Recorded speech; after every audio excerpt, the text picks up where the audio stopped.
Hello everyone, this is Warhawk Beyond 2040 and welcome to another edition of the movie review series.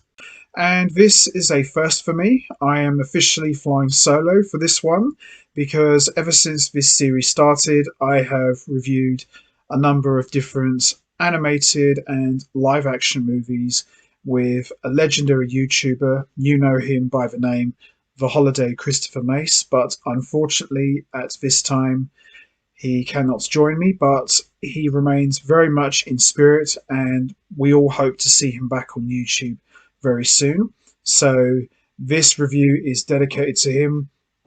Much love to you out there, buddy, and we want to see you back on YouTube doing what you do best. So, with that all said, today I am going to be talking about the latest installment for the MCU, Spider-Man No Way Home, which came out on December 15th, 2021. And I've decided to do a review now because I kind of just wanted to let everything calm down with all the buzz and the excitement, not to mention spoilers everywhere. So, kind of just wanted to wait until things calm down before I decide to do my own review because everywhere you go, you just couldn't not go on YouTube or online without seeing some sort of spoiler going on about Spider-Man No Way Home. So I kind of just wanted to let everything just calm down before I do this. So I figured now is as good a time as any to do this. So let's get straight into it. So Spider-Man No Way Home pretty much picks up where we left off at the end of Spider-Man Far From Home. A lot of homes going on in this series for some reason. Homecoming, Far From Home, No Way Home. What's next? Homeless? Anyway, so as I mentioned, Spider-Man No Way Home picks up right where we left off at the end of Far From Home. And for those of you who remember, Spider-Man Far From Home ended with Mysterio outing Spider-Man's secret identity and revealing to the entire world that Spider-Man was really Peter Parker. And of course, we were treated to a cameo from J. Jonah Jameson, played superbly once again, as always, by J.K. Simmons. So that's kind of how we left Far From Home. So with No Way Home, as I mentioned, it's kind of just picks up right where we left off from the end of the last movie. And Spider-Man, along with MJ, were just pretty much on the run. Everybody was trying to go after Spider-Man. The public were trying to rip his mask off. And you had a hilarious scene with Ned and Spider-Man just saying to each other, dude, dude, dude, you know. So it was quite a funny scene. And you also had May Parker more or less breaking up her fling with Happy Hogan, and you had all the helicopters surrounding their apartments. So it's a very good way to kick off this movie, I think. And the opening of this movie was not your traditional MCU film because you always had the traditional fanfare MCU theme, do do do do do do, all that sort of thing. But with this one, it was very, very different. It was very, very serious. You hear all sounds of cops and things like that going on. So you could definitely tell this was not going to be your traditional Spider-Man movie, which is good. It's always good to change things up. And very good, strong opening. You had Ned, you had MJ, you had even Peter Parker, you had everybody questioned about how long did you keep Spider-Man's identity a secret? Were you an accomplice? Even had Ned just basically just outing Peter Parker even further. So that was very good. And this film was not without surprises. There was plenty of surprises in this movie. One of the big surprises for me, and certainly one of the highlights of this movie, was seeing Charlie Cox back in the role of Matt Murdock / Daredevil. Unfortunately, he was only in one scene, but it was a really good scene. I kind of wanted to see a big scene in court with Matt Murdock defending Peter Parker. Hopefully, there's a deleted scene out there. We'll get to see it on the Blu-ray when it comes out, but it was still great to have Charlie Cox back as Daredevil, and he more or less explains to Peter Parker that all of the charges have been dropped, but there's still a matter of the public opinion. And at that very moment, we saw someone throw a brick through Peter Parker's window, and Matt Murdock just catches it, without even thinking twice. So even though we didn't get to see him in the Daredevil suit, we at least got to see a little bit of Daredevil action with Charlie Cox. So that was kind of cool. And Benedict Cumberbatch was back as Doctor Strange. Great actor. And he had a very big role in this movie. This wasn't really what you'd call a Spider-Man and Doctor Strange team up. Obviously, they have teamed up before in, Avengers movies, and of course, they've teamed up in the comics and in the cartoons. As I said, this team up with Doctor Strange and Spider-Man was not what you'd call your traditional team up. They didn't go out and just fight bad guys, but Doctor Strange's role in this movie and in the story specifically was a very important one. He goes to him and says, I need you to do me a really big favor. Can you make everybody forget about me being Spider-Man? Obviously, there was consequences with that action, and I think Peter Parker didn't make it very clear. He just said, can you just go back to the point where Mysterio didn't reveal that I was Spider-Man? But, what can you do? These things happened, and while Doctor Strange was performing the spell, Peter Parker kept interrupting him and says, oh, but MJ's got to still know, Ned's still got to know, he's my best friend. What about Aunt May? And it just ripped through the fabric of time. So the multiverse played a very big part in this film as well. We saw a number of classic Spider-Man villains from previous Spider-Man movies make their return. Alfred Molina was back as Dr. Octopus. Always a pleasure to see him. He was just on fire. Jamie Foxx was back from the Amazing Spider-Man movies as Max Dillon / Electro. And we also had William Dafoe, who was just, for me, the standout actor as far as the bad guys are concerned, as Norman Osborn / Green Goblin. He was just absolutely incredible. I think this could very well be his best performance to date. He was just on fire. He was much more twisted, darker, and more demented than he was in the Sam Raimi trilogy Spider-Man movies. We also had Rhys Ifans reprising his role as Dr. Kurtz Connors / Lizard. He didn't really have a big part in this film. He was still in there, and he still got to do his thing, but he didn't have as much of a big role as the other three gentlemen that I mentioned. And also, Thomas Hayden Church reprised his role as Sandman / Flint Marko, previously from the Sam Raimi Spider-Man trilogy of movies. So he had a bit more to do than the Lizard. Quite interesting enough, we only got 5 villains back. I was hoping we was going to see a version of the Sinister Six, but unfortunately we didn't get that. But great to see everybody back. This was a lot of fun. And also, how can we forget Andrew Garfield and Tobey Maguire back in their roles as Spider-Man? Even though everybody was saying, oh, they're going to be in the film. Even though they all denied it, said, nope, we're not going to be in this movie. We are not going to be appearing. It was really great. And the thing about watching No Way Home, for me, was the atmosphere. It was a really good atmosphere. Everybody popped when Charlie Cox appeared as Daredevil. Everybody went mad when Alfred Molina appeared as Dr. Octopus. Everybody lost their minds when we saw William Dafoe back in the Green Goblin suit. And I can honestly tell you, when the trailer came out and you saw that little pumpkin bomb just roll around and you heard that laugh, that instantly sold it for me. Big time. I thought, yep, if I wasn't looking forward to this movie before, I am now.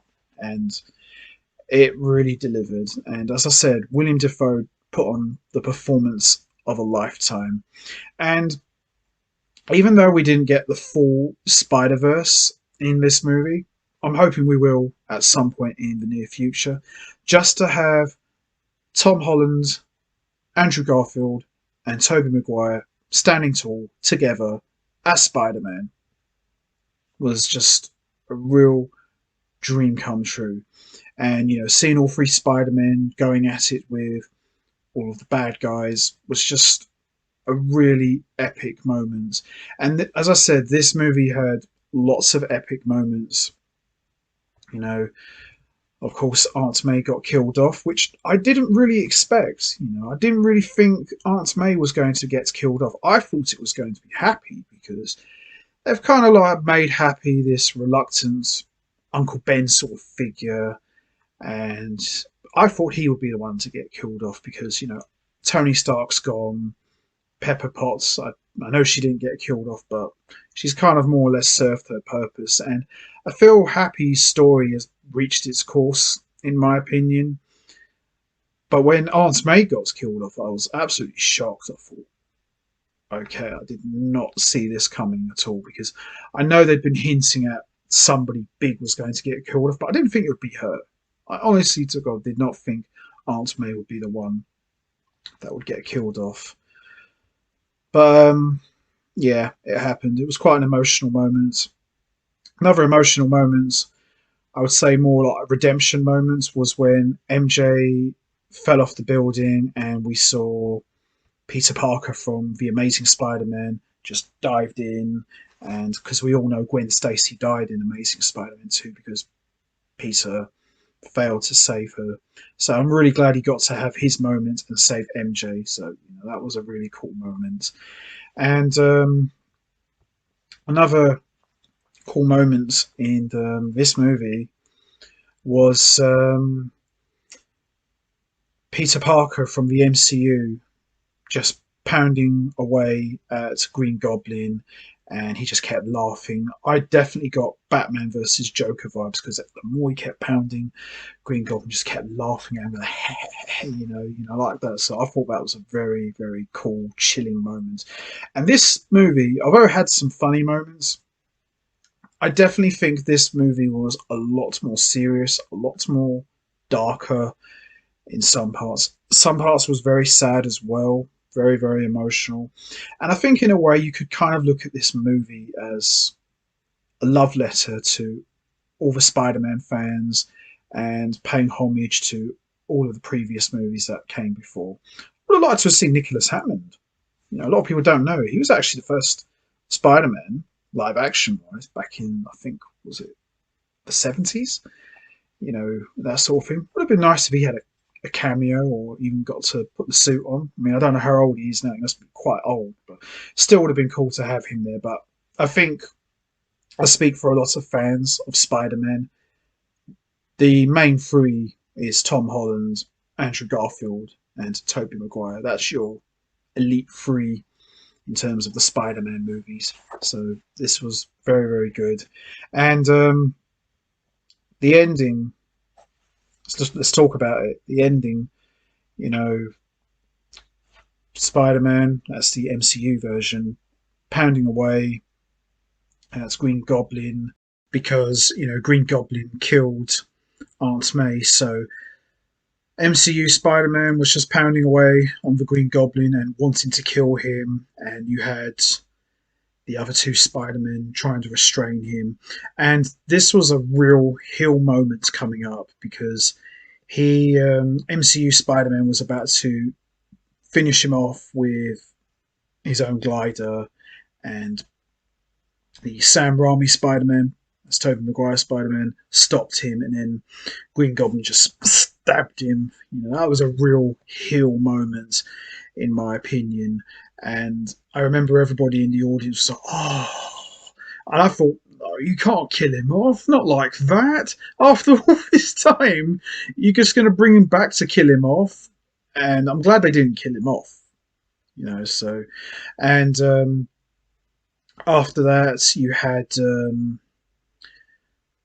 MCU Spider-Man just inject Green Goblin with the serum, and he was restored back to being Norman Osborn again. So, it's kind of interesting. It's a real Jekyll and Hyde thing with Green Goblin and Norman Osborn, as far as the films are concerned. Green Goblin is just this twisted, dark, demented persona, but Norman Osborn, he's not really fully evil. It's interesting that they're one guy, but they're two separate personas and very, very different. So that was a very good moment, and I honestly, for a second, thought they were going to kill off the Tobey Maguire Spider-Man, but so glad they didn't do that. And I'm glad that Doctor Octopus kind of redeemed himself, and as I said, it was great to see him back. That "Hello, Peter," still gives me chills even just thinking about it. And, seeing Spider-Man from the Sam Raimi films, I thought that was a very nice moment. And he said, "Oh, hello, Peter. It's good to see you." I said, "How are you?" He goes, "Still trying to be better." So that was a really nice moment. And Jamie Foxx. I thought in this movie, I thought he put on a much better performance as Electro than he did in Amazing Spider-Man 2. I mean, he was still good, don't get me wrong, but I'm really glad they didn't go with the whole blue look for Electro. I like the look that they came up with for Electro in this film, and there was even a shot of him, looking like the classic Electro from the comics, so that was good. I was really pleased about that. And he was just amazing in this film, Jamie Foxx. Everybody brought their A game. I thought everybody did an amazing job. Everyone put on a real badass performance. Zendaya was great, as MJ, and you had, as I said, Marissa Tomei. She was great as always as Aunt May. She really put on a great performance in this one, and Jacob Batalon was just hilarious as Ned Leeds. Was a little bit bummed out that we didn't get to see him become the Hobgoblin, because I remember the Sam Raimi Spider-Man said that my best friend died while trying to kill me. So I thought, that's interesting. Would have liked to have seen, Ned Leeds as the Hobgoblin, especially as he lost 102 pounds, Jacob Batalon. So I thought, oh, maybe he's lost all that weight so he could play the Hobgoblin. But we didn't get to see the Hobgoblin. Maybe we might see him in the near future. You never know. So let's get back to the ending. So the ending, more or less, was Doctor Strange wiping everybody's memory, that people would forget that Spider-Man was Peter Parker, including MJ and Ned Leeds. Everybody was sent back to their own timeline. We even got a nice, touching group hug with all three Spider-Men. I thought that was a really nice moment, and you even got a little hilarious bit at the end. He goes, "Are you still hurting?" He's like, "Yeah, I am." And the way Spider-Man No Way Home ended kind of sets up a very interesting future, because now it's a clean slate. Nobody knows that Peter Parker is Spider-Man. MJ has forgotten about him. Ned has forgotten about him. Happy has. Even Doctor Strange. So even the Avengers have forgotten that they interacted with Spider-Man and teamed up with him, as far as I know. So this sets up a very interesting future, because now Aunt May's gone. Peter Parker is officially on his own. He's got an apartment, and he has created himself a brand new Spider-Man suit. He's no longer relying on Tony Stark's technology, and he's become, basically, no pun intended, his own man. And we saw a more comic book accurate suit at the end. So we saw him swing off into the snow, So it was a very bittersweet ending, to say the very least. So even though Spider-Man, with the help of other Spider-Men, saved the world and defeated all of the bad guys, and everybody was returned back to their timelines, and all of his friends have forgotten about him. The question now is, where does Spider-Man go next? We know that they've signed up for another trilogy of Spider-Man movies. So the question is, where do we go from here? Jared Leto has gone on record to say that I want to see Morbius fight Spider-Man, and Tom Holland has said the same thing. He said he'd like to see Morbius and Spider-Man go at it. So who knows? Maybe we might see Morbius in the next Spider-Man movie. I think that'd be really cool. You know, I've got a lot of good memories of Spider-Man and Morbius going at it, going all the way back to the '90s cartoon. And also, I'd like to see for the next trilogy of Spider-Man movies. I mean, we've kind of done the whole saving the universe and things like that. I'd like to see him go back to old school basics. I'd like to see him tell more ground-based stories. I'd like to see villains like Kraven the Hunter, one of my favourite Spider-Man villains. I'd love to see him appear. You know, give Spider-Man a real physical challenge. Chameleon, who we all know is the first ever Spider-Man villain. Love to see him appear. We saw Mac Gargan in Spider-Man Homecoming. Love to see him suit up as the Scorpion at some point, especially as Jameson helped create the Scorpion, or at least finalized the creation of the Scorpion. Love to see that story be told. Love to see the Kingpin. Definitely, let's talk about it. Definitely want to see the Kingpin in the MCU, because Kingpin in the Spider-Man comics, he's one of Spider-Man's biggest enemies, and he's someone I'd love to see in a movie, because in the '90s cartoon, Spider-Man and Kingpin went 3 seasons without interacting with each other till about, I think, season 3. So I'd like to see Kingpin take on a more behind-the-scenes role again. Maybe hire some bad guys to take out Spider-Man, maybe like Kraven the Hunter or something like that. And I think that'd be a really, really fun movie. You know, just more crime-based sort of storytelling. And you know, you got to have Vincent D'Onofrio back in the role of the Kingpin, because to me he is the definitive Kingpin. So I definitely like to see more ground-based crime stories be told, and I like to see Spider-Man use his brains more, his scientific knowledge, because we've not really seen that a lot in this series of Spider-Man movies. I know we got to see it a little bit here in No Way Home, but I definitely would like to see him using more his brains, because you know, Spider-Man's a very smart guy. You know, he's a very, very smart guy. So I'd definitely like to see that in the next trilogy of the Spider-Man movies. And also in this movie as well, anyone who stuck around for the post-credit scene, we saw Tom Hardy back in the role of Eddie Brock / Venom. Now, at the end of Venom Lets There Be Carnage, at the very end, Venom and Eddie Brock were taken to another timeline. They would end up in a hotel room somewhere, and they saw the news. Peter Parker is Spider-Man, and Venom more or less was like, we like him. So that kind of ended it there. And Venom and Eddie Brock were basically teleported back to their timeline. However, there was a little bit of the black symbiote ooze left behind on the bar table. So, what does that mean?